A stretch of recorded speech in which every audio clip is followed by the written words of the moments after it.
Complication எதுவுமே இல்லை அப்படின்னா மூக்கரட்டையும் அந்த சாரண வேர்னு சொல்லுவோம், அதோட வேர், இந்த ரெண்டையுமே நம்ம கஷாயம் மாதிரி வச்சு ஒரு நாளைக்கு 50 மில்லி அளவு தான் குடிக்கணும். 2 நாள் பாருங்கள். அப்பவும் கண்டினியூஸாக சோப்பு நுற மாதிரி திக்காக வருது அப்படின்னா ஒரு யூரின் டெஸ்ட். அந்த மாதிரி உப்பு இல்லாமல் சாப்பிட்டா சரியாக நினைக்கிறது தவறு. நல்லா கல்லுப்பு வாங்கி அதை முருங்கையில் போட்டு நல்லா வறுத்து அந்த முருங்கையில் சாம்பலான உடனே எடுத்து உடச்சி வச்சுட்டோம் அப்படின்னா இதுதான் உயர்தரமான நமக்கு பத்தியத்துக்கு ஏற்ற உப்பு. அவங்க சாதாரணமாக தண்ணி குடிக்க போயெல்லாம் கொஞ்சம் ஜீரக தண்ணி எடுக்கிறது அவங்களோட பிபி லெவலை கண்டிப்பாக குறைக்கும். கொஞ்சம் சூப்பு மாதிரி எடுத்து அந்த தண்ணியை மட்டும் வடிகட்டி ஒரு 50 மில்லி குடிச்சிட்டு வந்தாங்க அப்படின்னா ஹீமோகுளோபின் லெவலும் மெயின்டைன் ஆகும்.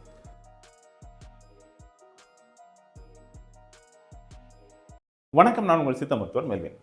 இன்றைக்கி நம்ம சிறுநீரக செயலிழப்பை பற்றி பார்க்கலாம். சிறுநீரக செயலிழப்பு அப்படின்னு எடுத்துக்கிட்டிங்கன்னா இப்போ யாருக்கு எந்த வயசில் வருது அப்படின்னே நம்ம சொல்ல முடியல. அந்த அளவுக்கு இது சைலண்ட்டாக இப்போ பெருகிட்டே வருது.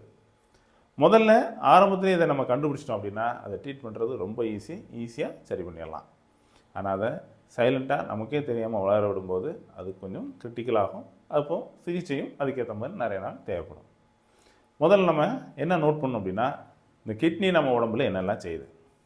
ரத்தத்தில் ஹீமோகுளோபின் லெவலில் மெயின்டைன் பண்ணுது, உடம்புல நீர் சத்தை மெயின்டைன் பண்ணுது, எலக்ட்ரோலைட்டை மெயின்டைன் பண்ணுது. அதே மாதிரி நம்ம உடம்புல இயங்கும் போது வரக்கூடிய கிரியேட்டின் அப்படிங்கிற ஒரு கழிவு பொருளை வெளியேற்றுது. ஸோ இந்த யூரியா கிரியேட்டினை வெளியேற்றுறது, இந்த மாதிரி உள்ள எல்லா வேலைகளும் மெயின்டைன் பண்ணுறது இந்த கிட்னி தான். ஸோ இந்த அளவுக்கு முக்கியத்துவமான அந்த சிறுநீரகம் செயலிழக்க தொடங்கும் போது ஏதாவது நமக்கு அறிகுறி காட்டுமா அப்படின்னு கேட்டால் கண்டிப்பாக காட்டும். அதை நம்ம அலட்சியப்படுத்தாமல் ஃபஸ்ட்லேயே பார்த்தோம்னா ஈஸியாக சரி பண்ணலாம். ஃபஸ்ட்டு காட்டக்கூடிய சிம்டம் அப்படின்னா இந்த இரத்த அழுத்தம் தான். யாருக்கெல்லாம் ஹைப்பர் டென்ஷன் இருக்குதோ அவங்க கண்டிப்பாக பீரியடிக்கெலாம் ஒரு 6 months ஒன்ஸு இந்த யூரியா கிரியேட்டினை செக் பண்ணிக்கணும். ஸோ இது எதுக்காக அப்படின்னா, சிஸ்டமிக் ஹைப்பர் டென்ஷனாக இருந்துச்சுன்னா கண்டிப்பாக உங்களுக்கு இந்த யூரியா கிரியேட்டின் கூடும். காரணம் அது சிறுநீர் செயலிழப்போட ஆரம்ப ஸ்டேஜ்னே சொல்லலாம். ஸோ அந்த வகையில் அதை பார்த்துக்கணும். அடுத்ததாக யூரின் போகும்போது நுர அடிக்குது அப்படின்னா ஒரு நாள் 2 நாள்லாம் பரவாயில்ல. ஜென்ஸ் நிறைய பேர் திரும்பவும் ஃபோன் பண்ணுவாங்க, சார் எங்களுக்கு நுர அடிக்குதுன்னு. இந்த ப்ராஸ்டேட் ஃப்ளூயிடும் சில நேரங்களில் நுர அடிக்கலாம். அதனால் 2-3 நாள் பாருங்கள். அப்பவும் கண்டினியூஸாக சோப்பு நுற மாதிரி திக்காக வருது அப்படின்னா ஒரு யூரின் டெஸ்ட்டு. அது நீங்கள் பார்த்தீங்கன்னா ப்ரோட்டீன் நார்மலாக உள்ள ஹியூமன் பீயிங்க்கு ப்ரோட்டீனே போகக்கூடாது, நீல்னு வரணும். அதை தாண்டி +2 +3 +4 வரைக்கும் போகுது அப்படின்னா அங்கே பிரச்சனை ஆரம்பிக்குதுன்னு அர்த்தம். அந்த டைம்லேயே நம்ம ட்ரீட்மெண்ட் கண்டிப்பாக ஸ்டார்ட் பண்ணணும். சரி, யூரியா கிரியேட்டின் செக் பண்ணிங்க அப்படின்னா உங்களுக்கு யூரியா 40 இருக்கணும். அதை தாண்டுதுன்னா அலர்ட் ஆகணும். கிரியேட்டின் 1.2 இருக்கணும். அதை தாண்டினாலும் நம்ம அலர்ட் ஆகிக்கணும். ஹீமோகுளோபின் எடுத்த உடனே ரொம்ப குறையிறது இருக்காது. ஆரம்பத்தில் கொஞ்சம் நல்லா மெயின்டைன் பண்ணி கொஞ்சம் கொஞ்சமாக தான் அது குறையும். ஸோ இது எல்லாத்தையுமே மேனேஜ் பண்ணி நம்ம முதல்ல பார்த்துக்கிறது நல்லது. இதில் நிறைய பேர் பண்ணக்கூடிய தப்பு என்ன அப்படின்னா, சிறுநீர் செயலிழப்பு ஆரம்பத்தில் கண்டுபிடிச்ச உடனே எல்லோரும் என்ன பண்ணுவாங்கன்னா உப்பே எடுக்காமல் இருந்தால் சரி ஆயிரும் அப்படின்னு சொல்லி பிளைண்டாக நம்புகிறாங்க. இது உண்மையா அப்படின்னு கேட்டால் கண்டிப்பாக இப்படி பண்ணக்கூடாது. சிறுநீர் செயலிழப்பு இருக்கவங்களுக்கு பிபி அதிகமாக இருக்கனால உப்பை குறைக்கணும். ஒரு நாளைக்கு 5 கிராம் வரைக்கும் இருக்கணும். ஆனால் உப்பே எடுக்காமல் இருந்தீங்கன்னா லோ சோடியம் ஆயிரும். நம்ம உடம்புல சோடியம் ரொம்ப ரொம்ப முக்கியம். 135 145 வரைக்கும் அந்த பிளட்டில் மெயின்டைன் ஆகணும். அதுக்கு கீழே போச்சுதுனாலே நமக்கு தலை சுற்று, ரொம்ப வீக் ஆகும். 120 கீழே போச்சுதுன்னா மயக்கமே வந்துடும்.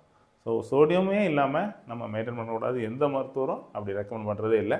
அவங்களா இந்த மாதிரி உப்பு இல்லாமல் சாப்பிட்டா சரியாக நினைக்கிறது தவறு. ஏன்னா நம்ம உப்பு சத்துன்னு சொல்லக்கூடிய யூரியா நம்ம அதிகமாக ப்ரோட்டீன் எடுக்கிறதுனால வரக்கூடியது. அதனால தான் ரொம்ப ப்ரோட்டீன் நான்வெஜ் இதெல்லாம் குறைக்கணும் அப்படின்னு சொல்கிறது காரணம். யூரியா ரொம்ப ப்ரொடியூஸ் ஆகிட்டே இருக்கும்போது கிட்னிக்கு ஓவர்லோட் ஆகும். திரும்ப நான் சொல்கிறது, இந்த உப்பு வேறு, அந்த யூரியா வேறு. ஸோ என்ன உப்பு யூஸ் பண்ணலாம் அப்படின்னா, எடுத்த உடனே எல்லோரும் இந்துப்பு அப்படின்னு ஒரு ஃபேஷனாக கொண்டு வந்துட்டாங்க. இந்துப்பு நல்லது தான். அதே நேரத்தில் சாதாரண கல் உப்பே போதும்.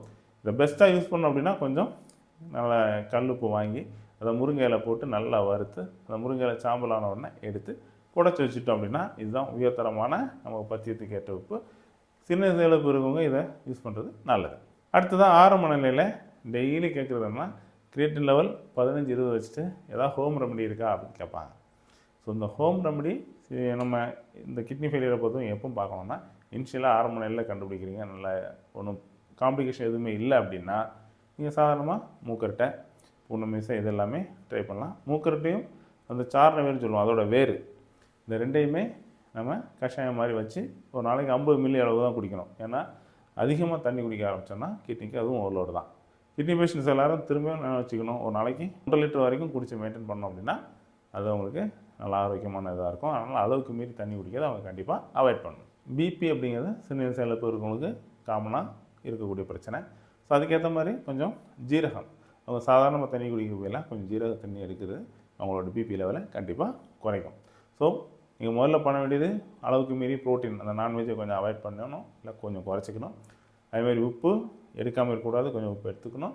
ஸோ இந்த மாதிரி கரெக்டாக நம்ம மேனேஜ் பண்ணோம் அப்படின்னா இருக்கும். அதே மாதிரி ஹீமோகுளோபின் ரொம்ப குறைவாக இருக்கவங்க நல்லா முருங்கை இலையை சூப் வச்சு கொடுக்கணும். எப்படியும் அதை சமையலுக்கு எடுத்து கீரையாக வச்சு சாப்பிடக்கூடாது, ஏன்னா அதில் கண்டிப்பாக ப்ரோட்டீன் இருக்கிறனால நம்ம என்ன பண்ணோம்னா கொஞ்சம் சூப் மாதிரி எடுத்து அந்த தண்ணியை மட்டும் வடிகட்டி ஒரு 50 மில்லி குடிச்சிட்டு வந்தாங்க அப்படின்னா ஹீமோகுளோபின் லெவலும் மெயின்டைன் ஆகும். ஸோ இந்த வகையில் உங்களுக்கு மெயின்டைன் ஆரம்ப கட்டத்தில் உள்ளதெல்லாம் இதில் நல்லாவே ரிசல்ட் கிடைக்கும். இதை தாண்டி கூடிக்கிட்டே போகுது அப்படின்னா உங்கள் பக்கத்தில் இருக்கக்கூடிய சித்த மருத்துவர் அணுகினீங்கன்னா அவங்க எல்லாமே கைட் பண்ணி கொடுப்பாங்க. ப்ரொஃபஷனலாக அவங்க எல்லாமே தெரிஞ்சிருப்பாங்க. ஸோ அவங்க கரெக்டாக அவங்கள கைட் பண்ணி கொடுக்கும்போது இந்த பிரச்சனைலேருந்து ஈஸியாக விடுபடலாம். ஸோ நம்மகிட்ட கூட இப்போ ரீசெண்டாக ஒரு பேஷண்ட் வந்திருந்தார். அவரோட ரிப்போர்ட் வந்து 6 பாயிண்ட் சம்திங் இருந்தது. காம்ப்ளிகேஷன் எல்லாமே இருந்தது. அவருக்கு மூச்சு விட சிரமம், ரொம்ப சாப்பிட முடியல, வாந்தி, இந்த மாதிரி கண்டிஷனில் இருந்தார். ஸோ அவருக்கு நம்ம ட்ரீட்மெண்ட் கொடுத்து 10 டேஸ் கழிச்சு பார்த்திங்க அப்படின்னாலே 2 பாயிண்ட் கிரியேட்டின் குறைஞ்சிருக்கு.